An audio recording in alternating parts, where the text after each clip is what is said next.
Hey guys, how you going? Welcome to a brand new episode of Yay or Nay. Now, if you are not familiar with the Yay or Nay series, essentially we take a look at brand new releases of action figures, statues, props, stuff like that from mass-produced companies. Take a look at the specs, the head sculpt, the body sculpt, the armor sculpt, the costuming that goes into these figures, whether it be 1/6 scale, quarter scale, we've got life size and even half scale. Take a look at all the specs, all the accessories it comes with, and especially the price point, and see if it's worth a yay or a nay. And today we're going to be checking out the Hot Toys Iron Man Mark II version 2 figure. Now, it's so refreshing and so nice to see Hot Toys branching out and doing something different. I've never seen them tackle Iron Man before. Yeah, I'm just kidding. Hot Toys has done so many Iron Man figures, it's actually exhausting. I think at one point they did the House Party Protocol Action Man figures. Iron Man, fuck! From Iron Man 3, like you can get like an armory and everything. And I remember when they started out with the Mark III from the first Iron Man.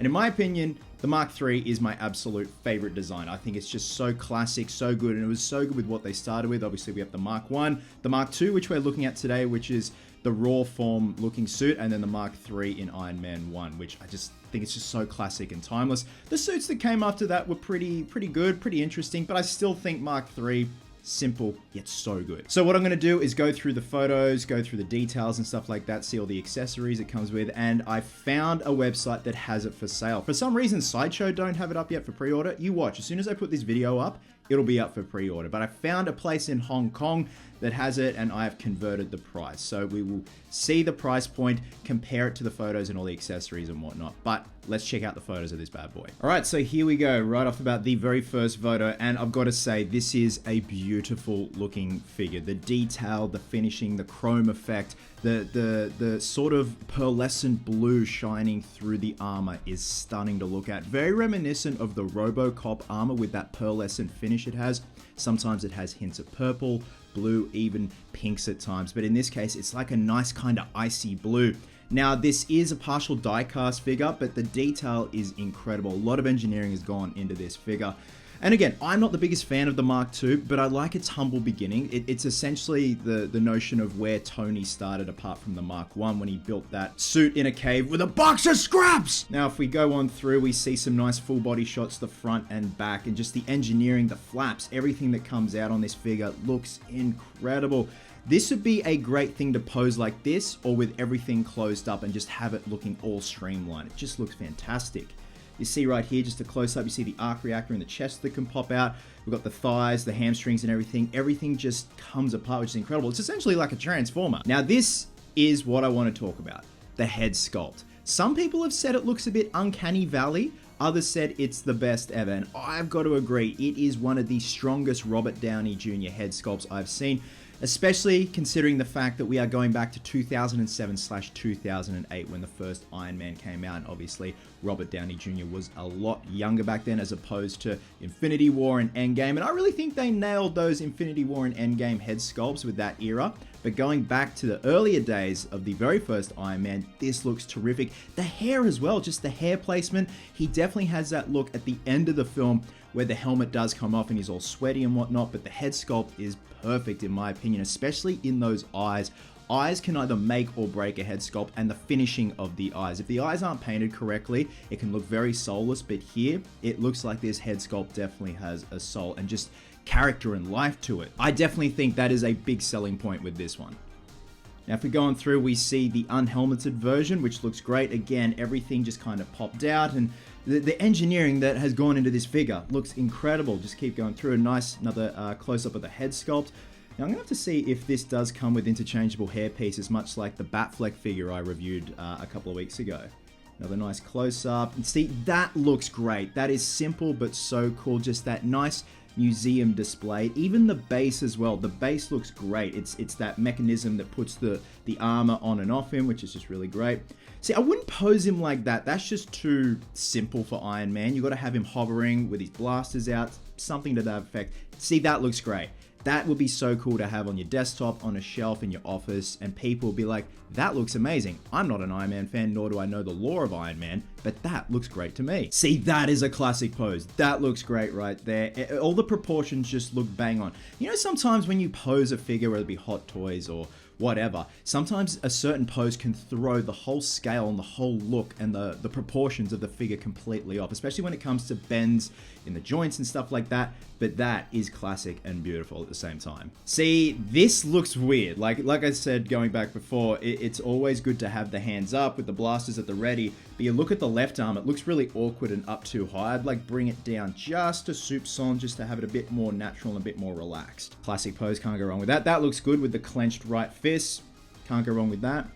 And we'll keep going through. Let's check out the accessories. Okay, so there's actually a size comparison here from the MMS431-020. So that's the older version. So this guy is a lot bigger this time around, and it seems like they've really fine-tuned the chrome finish. It does look remarkable compared to the Mark 1, which is great. You know, it's definitely an upgrade.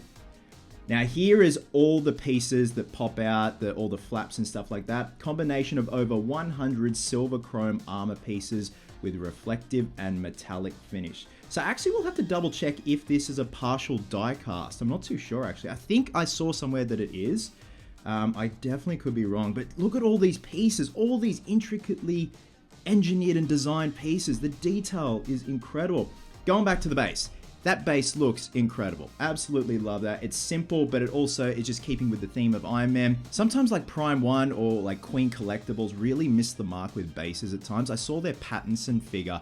I think it was Queen Studios, and it was a Batmobile he's standing on, a mini Batmobile, and it just looked really weird.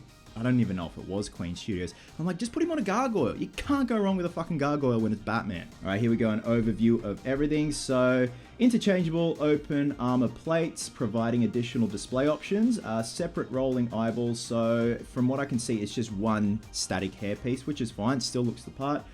Silver chrome armor design with reflective metallic finish. LED light up featured stand with articulated accessories. So, with that, oh, there he is with all the other previous Iron Men, and that's just like a skerrick of what Hot Toys have done. So if we go over, if I just minimize this, because this is on Facebook I was having a look at. So I found this for pre-order on kghobby.com. So this is in Hong Kong, I believe. So in Hong Kong currency, it's 3,380. If we convert that, it's $635.28 in Australia, AUD.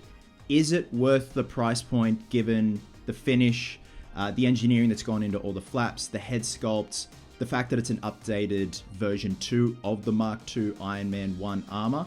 At 635 AUD, fuck yes, it is a massive yay from me. This is a terrific looking figure.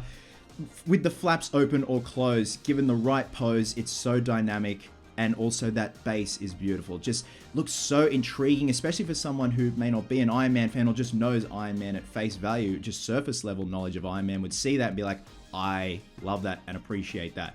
For me, I would probably pose it, you know, battle ready or kind of in the stance with the fist on the ground with all the flaps out, but then I'd probably change it back to the flaps closed. But also at the same time, I'd want the unhelmeted version. I just think it's such a dynamic looking figure. And also a lot of variety, even though it doesn't come with a lot of accessories. Like I know it comes with all those flaps, but in terms of, you know, interchangeable head sculpts, hair sculpts and stuff like that, even other little pieces, maybe like replicating a blaster, muzzle flare coming out of his hand blasters, something like that. So yes, it is a partial die cast figure. Definitely worth value for money when it comes to diecast, because usually the price just absolutely skyrockets. I remember when they brought out the RoboCop figure back in the day, and the prices for them just absolutely skyrocketed. Personally, like I don't feel the need to get this one. I actually have the NECA Avengers Iron Man figure, and it's actually pretty damn good. It's quarter scale. I love my quarter scales. But for someone who's an Iron Man aficionado or just an Iron Man fan in general, I definitely think this is worth picking up. It's a massive upgrade from the version 1. And given that price point, that is actually pretty damn good. And I can see this definitely skyrocketing in value over time. So guys, with that being said, what are your thoughts on the Hot Toys Iron Man Mark II version 2 1/6 scale figure? I definitely think it's an absolute beauty. The engineering that's gone into it, gorgeous. Love you guts, and I'll catch you in the next one.